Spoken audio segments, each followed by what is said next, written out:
जों दिनै बेखौ मिरु आफाद हिसाबै जोङो भारतनि उदांस्रि सानखौ फालिदों।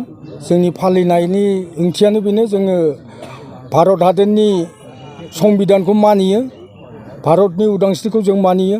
मानो होनबा जोङो भारतनि संबिधाननि सिङाव जोङो मोनसे आलादा बड'लेण्ड हादोर सोरजिनो थाखाय जोङो आन्दलन खालामबोखादों गोदोनिफ्रायनो, आरो बे आन्दलना सोलिगासिनो दङ। जोङो दा बर' माहारिनि थाखाय जों सेपारेट स्टेटनि थाखाय जोङो दिल्लीयाव थांगासिनो दङ, आरो जों थाबैनो बे दिल्लीयाव थांनायनि फिथाइखौ जों मोनगोन होननानै जों आसा खालामो। जोङो खुनु राष्ट्रद्रहि नङा, जों भारतनि संबिधानखौ जों फोथायो। दा जाय हक, नोंथांमोननि बे चेनेलनि थ्रुयै आं बेखौनो फोरमायहरनो सानदों रायजो राजानो, दिनै मोनसे राजनितिकनि हावा बारनाय लोगो लोगो जोंनि बे बिटिसि जिथु सरकार दागोन, बे सरकार दागोननि जिथु राजनितिकनि बारहावा, बे बारहावायाव माखासे आफादफोरा जोंखौ लाजाबनानै बायदिसिना मिडियायाव बा जोंनि नाम लानानै मिडियायाव फोसावनाय जों नुनो मोन्दों। खिन्थु जोंहा दिनैसिमबो खुनु मोनसे पार्टिजों जों बा सोरबा संगठनजों सोरबा आफादजों जोंहा कअर्डिनेसन गैया, जों रावजोंबो गैया। दिनै जों स्पष्ट बुंखायो। खिन्थु मोनसे बाथ्राखौ जों बेखौ स्पष्ट होनखायो जे थांनाय बिटिआर जिथु सुक्ति जादोंमोन, बे सुक्तिनि उनाव 2020 सनाव माखासे पलिटिकेल लिडारफ्रा जोंनिनो थाबोनाय गोदोनि भलुन्टियार फर्सनि सानैसो मानसिखौ लानानै एक्स वार्कार हिसाबै मोनसे आफाद दाना होदोंमोन। बिथांमोनजों जोंहा खुनु लोब्बा गैया।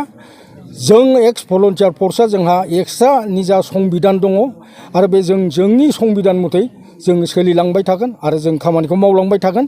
बेनिखायनो खुनु संगठना जाहाथे जोंनि आफादखौ, जोंनि अर्गेनाइजेसनखौ, भलुन्टियार फर्स जिथु अर्गेनाइजेसन, बे अर्गेनाइजेसनखौ लाफाया आरो नाम गायनानै मोनसे पलिटिकेल गावनि मोनसे मुलाम्फा खालामनाय जिथु सेस्था खालामदों, बे सेस्थानि खालामनायखौ आं दिनै गोख्रोङैनो नैबे 15 आगष्टनि 15 सानखालि आङो गोख्रोङै बिथांमोनखौ सोंखारि हरदों। नोंथांमोनहा भलुन्टियार फर्सखौ लाफानाय बा सावरायनायनि बा सोंखारिनायनि सायाव नोंथांमोना बन्द' खालामनांगौ, नङाबा बिनि सायाव जोङो आयेन हिसाबै नोंथांमोनखौ आयेननि बेबस्था लानाय जागोन।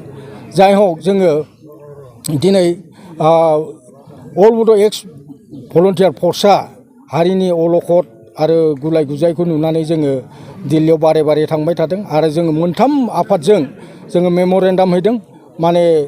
अल Bodo' Ex Volunteers Force, United Tribal Organisation of Assam, बिनि उनाव All India Bodo' Peoples National League for Bodoland statehood, बे मोनथाम आफादजों जोङो ज' जानानै दाख्लैसो 31 जुलाइ खालि जोङो भारत हादरनि इउनियन ल' मिनिस्टार बिथां राम मेघवालखौ लोगो हमहैनाय जादों। बेयाव बिथांनो मोननै जोङो मेम'रेन्डाम होनाय जादों। फुंनि 9:30 बिथांनि चेम्बारावनो जों बिथांखौ लोगो मोन्दों 31 थारिख खालि। बावहाय जोङो बुंखादों जे संकसनिफ्राय सदियासिम, ब्रह्मपुत्रनि साहा गंगार हाजोसिम बेखिनिखौ लानानै जोङो आलादा बड'लेण्ड रायजो जोंनो नांगौ।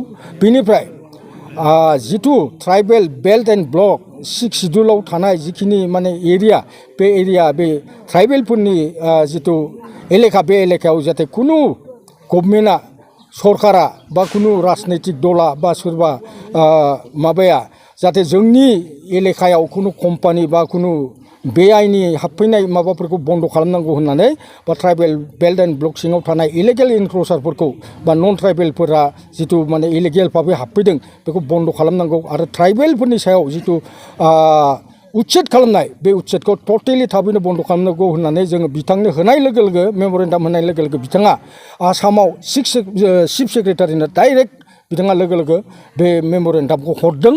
आरो दिनै हरनायखौ मोननानै बिथांमोना हयथ' बेनिखायनो आसामनि केबिनेट मन्थ्रि बिथांमोना गुलाय गुजाय आउल थाउल बखिलाबायनो हमदों। आरो जाय हक, बिनि थाखाय रायजो राजाया खुनु जानो गोनां खोथा गैया।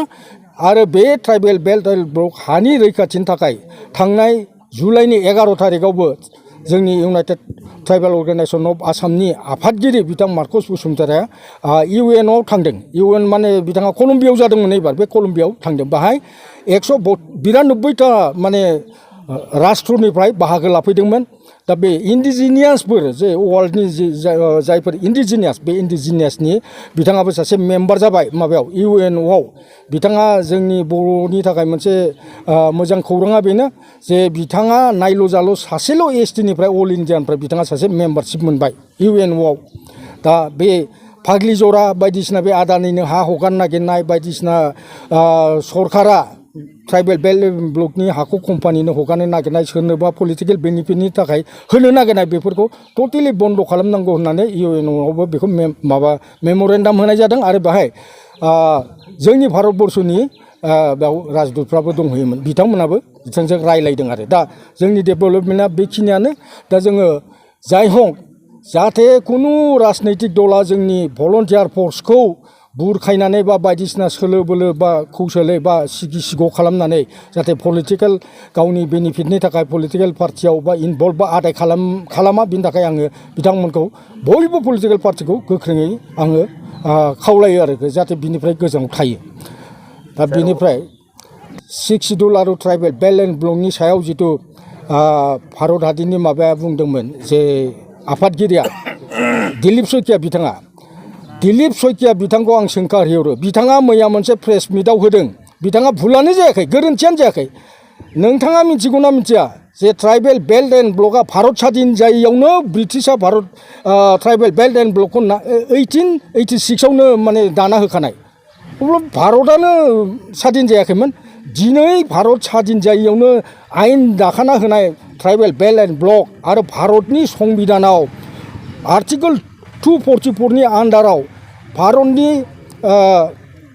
पार्लियामेन्ट भारतनि राज्य सभायाव आयेन पास जानानै राष्ट्रपतिया बेखौ मान्यता होनानै 6 सिडुल जिथु आयेन मोनसे बर'फोरनो 6 सिडुल दाना होबाय दिनै बेखौ आसि थुना होनो थाखाय बिथाङा सोर